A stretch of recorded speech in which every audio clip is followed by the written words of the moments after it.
اقبال نے کہا نا کہ لے گئے تسلیس کے فرزند میراث خلیل، کشت بنیاد کلیسا بن گئی خاک حجاز۔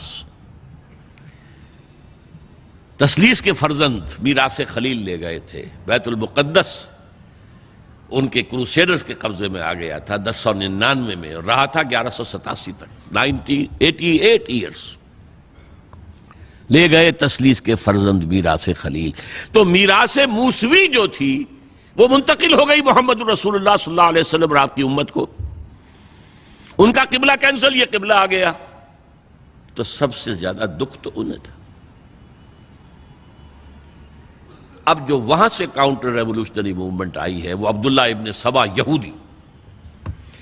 بعض لوگ آج یہ بھی کہہ دیتے ہیں کہ یہ تو ایک ایسی ہی افسانوی شخصیت ہے، کوئی اس کا وجود ہی نہیں تھا، بڑی زیادتی کرتے ہیں، خاص طور پر ہمارے بعض اہل تشیع یہ کہتے ہیں، حالانکہ ان کی کتابوں کے اندر درج ہے کہ حضرت علی نے عبداللہ ابن سبا اس کے 40 ساتھیوں کو آگ میں زندہ جلوایا۔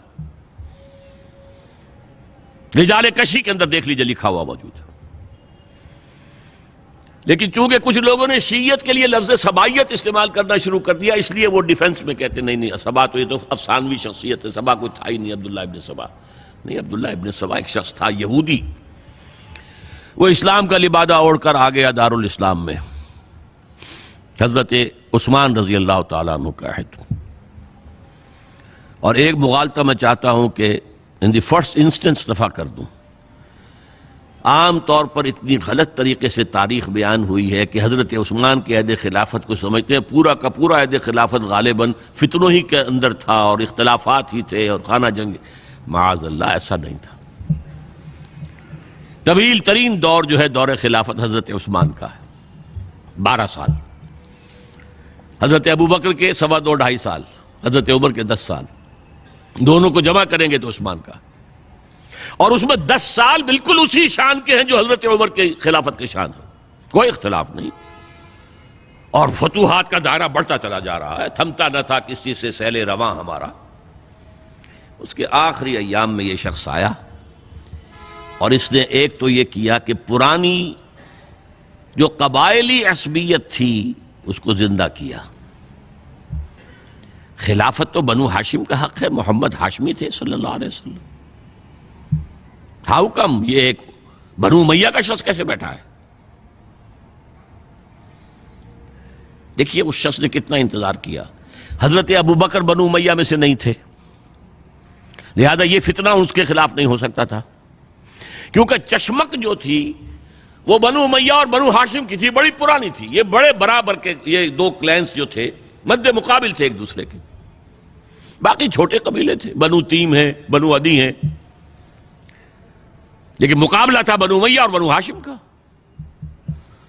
حضرت ابوبکر بنو تیم میں سے، حضرت عمر بنو عدی میں سے، بنو امیہ میں سے حضرت عثمان۔ اب اس کو موقع ملا، اب آیا یہ اموی، یہ بن گیا۔ یہ سب غاصب ہیں، ابوبکر بھی، عمر بھی، عثمان بھی۔ خلافت پہلے دن سے علی کی ہے اور اس کو ملنی چاہیے۔ اس سے آگے بڑھ کر، اور علی تو خدا ہے، انکارنیٹ، گاڈ انکارنیٹ،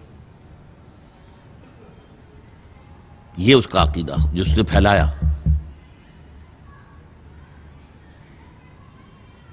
یوں سمجھئے ایک شخص نے حضرت عیسیٰ کے دین کو زیرو کر دیا تھا۔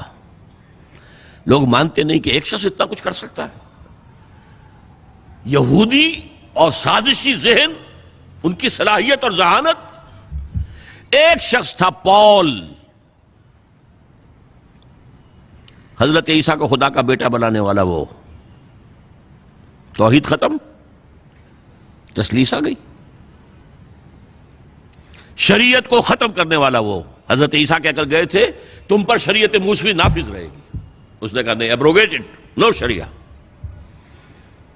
نمبر 3، حضرت عیسیٰ نے کہا تھا تمہیں تبلیغ کرنی ہے صرف یہودیوں تک۔ I have been sent only in search of the lost sheep of the house of Israel۔ میں صرف اسرائیل کے گھرانے کی کھوئی ہوئی بھیڑوں کی تلاش میں آیا ہوں، تمہیں باہر تبلیغ نہیں کرنی۔ اس نے تبلیغ کا دائرہ وسیع کیا۔ وہ دین مسیحیت ختم، وہ دین پالزم ہے جو چلا ہے اس کے بعد۔ سمجھ رہے ہیں اس بات کو؟ اور یہ ڈاکٹر مائیکل ہارٹ نے بالکل صحیح لکھا ہے کہ کرسچینٹی جب تک حضرت مسیح موجود تھے وہ سوائے ایک یہودیوں کے فرقے کے اس کی کوئی اور حیثیت نہیں تھی،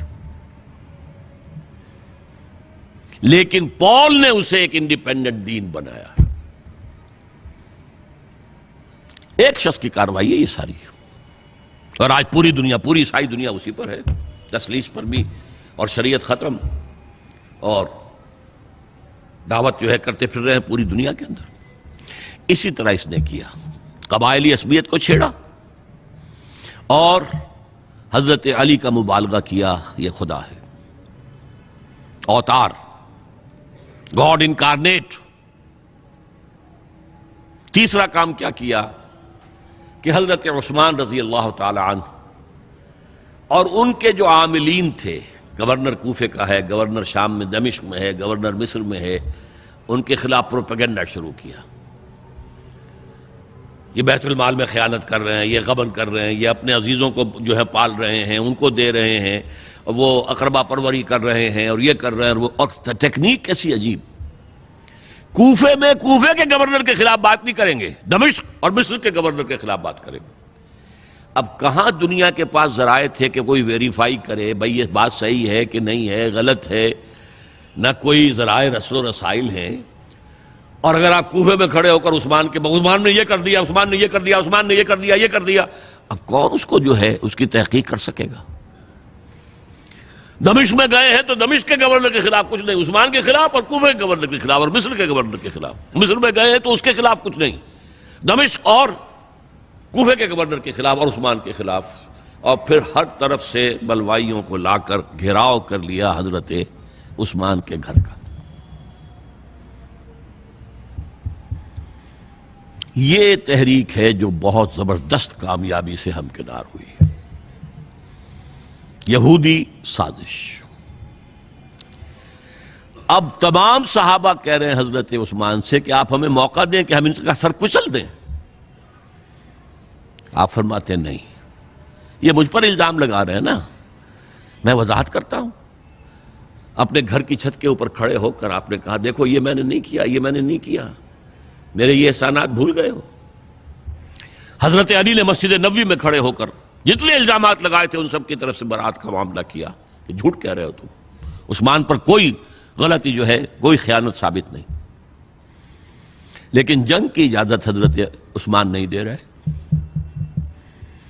یہ میرے خون کے پیاسے ہیں نا، جب تک قتل نہیں کر لیتے جرم کہاں ہے؟ جب قتل کر لیں گے تم قصاص دے لینا، لیکن میں کسی کلمہ گو کی جان نہیں لینا چاہتا، صرف اپنی جان کے تحفظ میں۔ یہ ہے عزیمت کا پہاڑ۔ لوگ کہتے ہیں کمزور تھے، جان بچانے کے لیے تو آدمی پتہ نہیں کیا کچھ کر بیٹھتا ہے، اور طاقت ہو تو طاقت کو کیسے استعمال کرے گا۔ حضرت امیر معاویہ کی طرف سے پیغام پر پیغام آ رہے ہیں کہ آپ ہمیں اجازت دیں میں فوجیں بھیجوں اور ان کا قلع کما کر دیا جائے۔ حضرت عمرو بن العاص کا پیغام آ رہا ہے مصر سے، آپ ہمیں اجازت دیں۔ طلحہ، زبیر، علی اجازت مانگ رہے ہیں مدینے کے اندر، آپ اجازت دیں کہ ہم جنگ کریں ان سے۔ نہیں۔ آخر کار حضرت علی نے دونوں بیٹوں کو، حضرات حسنین، حضرت حسن، حضرت حسین، دروازے پر کھڑا کر دیا، پہرے دار حضرت عثمان کے، حضرت حسن، حضرت حسین، کہ کوئی گھر میں داخل نہ ہونے پائے۔ پچھواڑے سے آئے ہیں اور شہید کیا ہے۔ میرے نزدیک تاریخ کی مظلوم ترین شہادت بمانی مقتول فی سبیل اللہ وہ حضرت عثمان ہے۔ بلکہ میں جرات کر رہا ہوں ذرا، آپ کو معلوم ہے علامہ اقبال سے مجھے کتنا تعلق قلبی ہے۔ میں نے ان کے ایک شعر میں ترمیم کی ہے، میں سمجھتا ہوں انہوں نے صحیح نہیں کہا۔ غریب و سادہ و رنگی ہے داستان حرم، نہایت اس کی حسین، ابتدا ہے اسماعیل۔ حضرت اسماعیل کو اللہ تعالیٰ کے حکم سے حضرت ابراہیم ذبح کر رہے تھے نا، اور حضرت حسین ذبح کر دیے گئے، تو گویا کہ ابتدا جس کی ہوئی تھی حضرت اسماعیل سے، اس کی انتہا حسین پر ہوئی۔ میں کہتا ہوں بالکل غلط. ان کو ذبح کر رہا تھا خلیل اللہ، اور ان کو قتل کر رہے ہیں یزیدی اور زیادی اور کوفی. کوئی تقابل ہے؟ وہ قتل نہیں ہوئے، یہ قتل ہو گئے. انہوں نے پیشانی خود رکھ دی. یہاں تو حضرت عثمان لڑتے ہوئے، حضرت حسین لڑتے ہوئے شہید ہوئے. کون سی چیز مشترک ہے؟ ایک مصرے میں جمع کر دیا ہے. صنعت لفظی تو آپ کہتے ہیں اس کو، لیکن کیا مشترک کیا چیز ہے؟ اور میں نے امید ہے علامہ اقبال سے ملاقات ہوگی اگر آخرت میں، تو وہ میری اس بات کو تسلیم کریں گے. میں نے اس شعر کا دوسرا جو مصرع ہے بدلا ہے. نہایت اس کی ہے عثمان، ابتدا حابیل. حابیل جنہوں نے کہا تھا بھائی جان آپ مجھے قتل کرنے کے لیے ہاتھ اٹھائیں گے تو میں اپنا ہاتھ نہیں اٹھاؤں گا آپ کو قتل کرنے کے لیے. عثمان نے کہا کہ میں نہیں کسی کو قتل کروں گا، کسی کلمہ گو کو. جو مجھے قتل کر دیں گے پھر ان سے قصاص لے لیں. عثمان کے پاس لاکھوں کی فوجیں، سٹینڈنگ آرمیز، پھر بھی انہوں نے اپنی جان دے دی. حضرت حسین بہرحال جتنے بھی افراد تھے بہادری سے، شجاعت سے لڑتے ہوئے شہید ہوئے، اس میں کوئی شک نہیں. لیکن لڑتے ہوئے شہید ہوئے نا، حابیل کی طرح. یہ تو نہیں کہا کہ تم مجھے کرتے ہو تو کر دو، میں تو تمہیں قتل نہیں کروں گا. نہیں. بہرحال یہ جو تھا فتنہ، اس کو کہا ہے اور اس کو کتاب میں لکھا گیا، باقاعدہ ایک تصنیف ہے، الفتنۃ الکبریٰ، عظیم ترین فتنہ، حضرت عثمان کی شہادت. اس وقت عبداللہ ابن سلام رضی اللہ تعالی عنہ ایک یہودی عالم دین تھے جو اسلام لے آئے تھے. انہوں نے کہا تھا لوگو ڈرو، عثمان کے خون کا نہ بہانا. میں جانتا ہوں تاریخ بنی اسرائیل کی، اگر کبھی کوئی نبی جو ہے اگر شہید کیا گیا تو 70,000 آدمی اس کے بعد مارے گئے اللہ تعالیٰ کی طرف سے. اور نبی کا اگر کوئی خلیفہ قتل کیا گیا تو 35,000 آدمی مارا گیا ہے. تو اگر تم نے عثمان کو قتل کر دیا تو یہ خون کے دریا جو ہیں پھر آ جائیں گے امت کے اندر. باز آ جاؤ، خدا کے لیے باز آ جاؤ. لیکن نہیں. بہرحال حضرت علی رضی اللہ تعالی عنہ نے بلایا عبداللہ ابن سبا کو اپنے ہاں.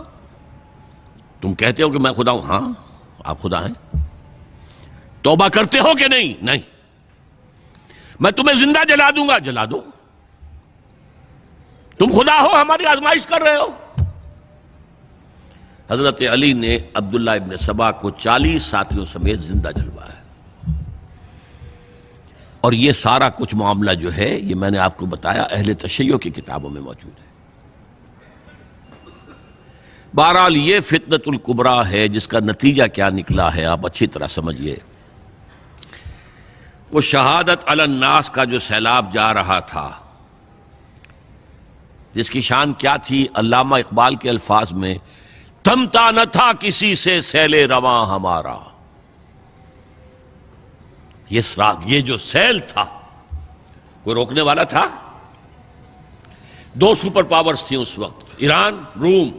ایران کے چیتڑے ختم ٹوٹ گئے، روم کی 2 ٹانگیں ٹوٹ گئیں. اب کون روکنے والا تھا؟ یہ انٹرنل سیبوٹاج ہے. اس کے بعد جو باہمی خانہ جنگی شروع ہوئی ہے، 1 لاکھ مسلمان ایک دوسرے کی تلواروں اور نیزوں سے ختم ہو گئے.